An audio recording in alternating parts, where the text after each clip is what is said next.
आज की कहानी पंछी बोला चार पहर। नमस्ते दोस्तों, स्वागत है आपका हमारे चैनल पर। आज हम आपके लिए लाए हैं एक ऐसी अद्भुत लोक कथा जो आपकी बुद्धि को चुनौती देगी और सोचने पर मजबूर कर देगी। क्या आपने कभी सुना है कि एक समझदार राजा था जिसके महल में हर रात एक रहस्यमयी पंछी आकर बैठता था। यह पंछी रात के चारों पहरों में चार अलग अलग अजीबोगरीब पहेलियां बोलता था। किस मुख दूध पिलाऊं, ऐसे कहूं न दिख। राजा इन बातों का अर्थ जानने को बेताब था, लेकिन कोई भी इस रहस्य को सुलझा नहीं पा रहा था। लेकिन फिर आती है एक चतुर पंडितानी। क्या वह इन गूढ़ पहेलियों का सही अर्थ बता पाएगी और इन चारों बातों का क्या गहरा मतलब है? क्या यह सिर्फ एक कहानी है या इसमें छिपा है जीवन का कोई बड़ा सार? जानने के लिए इस वीडियो को अंत तक जरूर देखें। यह कहानी आपके ज्ञान और मनोरंजन दोनों को बढ़ाएगी। पुराने समय की बात है। एक राजा था। वह बड़ा समझदार था और हर नई बात को जानने को इच्छुक रहता था। उसके महल के आंगन में एक बकोली का पेड़ था। रात को रोज नियम से एक पक्षी उस पेड़ पर आकर बैठता और रात के चारों पहरों के लिए अलग अलग चार तरह की बातें कहा करता। पहले पहर में कहता, किसमुख दूध पिलाऊं, किसमुख दूध पिलाऊं। दूसरा पहर लगते बोलता, ऐसा कहूं ना दीख, ऐसा कहूं ना दीख।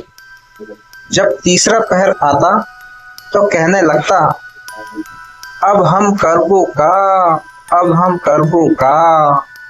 जब चौथा पहर शुरू होता तो वह कहता, सब बम्मन मर जाए, सब बम्मन मर जाए। राजा रोज रात को जाकर पक्षी के मुख से चारों पहरों की चार अलग अलग बातें सुनता, सोचता पक्षी क्या कहता, पर उसकी समझ में कुछ न आता। राजा की चिंता बढ़ती गई। जब वह उसका अर्थ निकालने में असफल रहा तो हारकर उसने अपने पुरोहित को बुलाया, उसे सब हाल सुनाया और उससे पक्षी के प्रश्नों का उत्तर पूछा। पुरोहित भी एक साथ उत्तर नहीं दे सका। उसने कुछ समय की मोहलत मांगी और चिंतित होकर घर चला आया। उसके सिर में राजा की पूछी गई चारों बातें बराबर चक्कर काटती रही। वह बहुत सोचता पर उसे कोई जवाब न सोचता। अपने पति को हैरान देखकर ब्राह्मणी ने पूछा, तुम इतने परेशान क्यों दिखते हो? मुझे बताओ, बात क्या है? ब्राह्मण ने कहा, क्या बताऊं, एक बड़ी ही कठिन समस्या मेरे सामने आ खड़ी हुई है। राजा के महल का जो आंगन है वहां रोज रात को एक पक्षी आता है और चारों पहरों में नित्य नियम से चार अलग अलग बातें कहता है। राजा पक्षी की उन बातों का मतलब नहीं समझा तो उसने मुझसे उनका मतलब पूछा, पर पक्षी की पहेलियां मेरी समझ में भी नहीं आती। राजा को जाकर क्या जवाब दूं? बस इसी उधेड़ बुन में हूँ। ब्राह्मणी बोली, पक्षी कहता क्या है, जरा मुझे भी सुनाओ। ब्राह्मण ने चारों पहरों की चारों बातें कह सुनाई। सुनकर ब्राह्मणी बोली, वाह, यह कौन कठिन बात है, इसका उत्तर तो मैं दे सकती हूँ। चिंता मत करो, जाओ राजा से जाकर कह दो कि पक्षी की बातों का मतलब मैं बताऊंगी।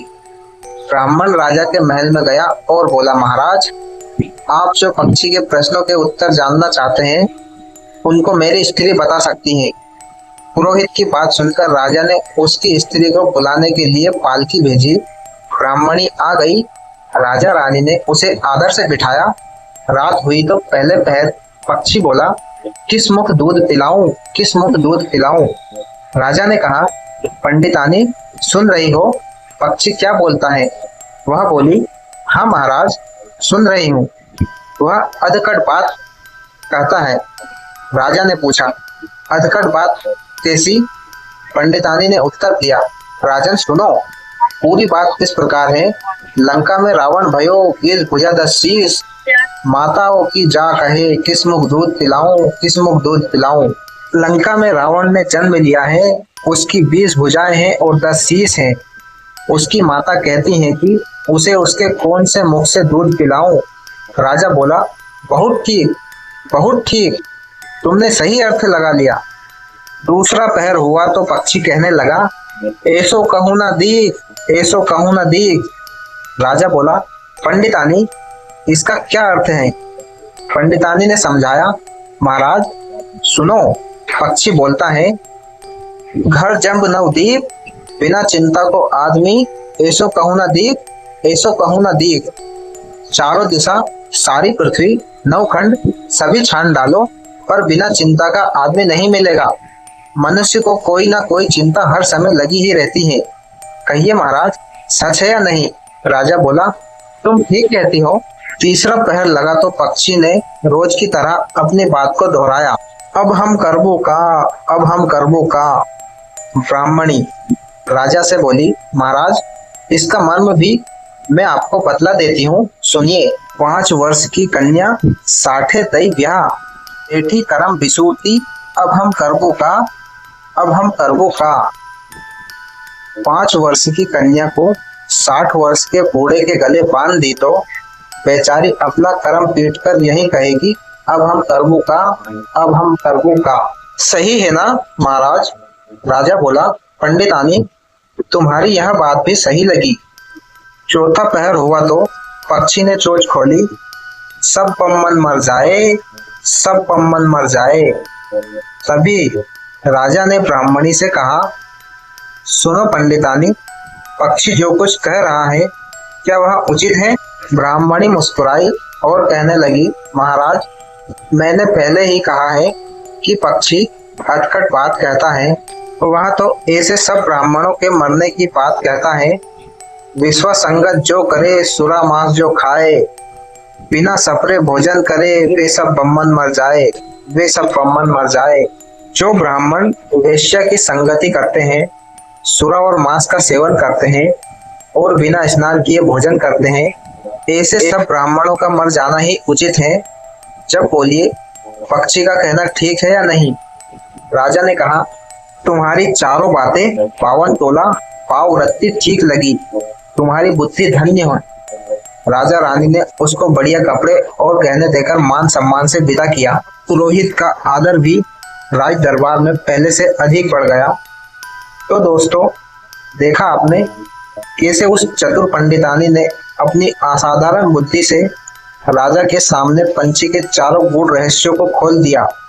यह कहानी हमें सिखाती है कि सच्ची बुद्धि केवल ज्ञान में नहीं बल्कि जीवन की व्यवहारिक समझ में भी होती है। और हाँ, बिना नहाए भोजन करने वाले ब्राह्मणों पर दिया गया पंछी का अंतिम फैसला तो वाकई सोचने पर मजबूर कर देता है। आपको इन चारों पहेलियों में से किसका जवाब सबसे ज्यादा पसंद आया, हमें नीचे कमेंट करके जरूर बताएं।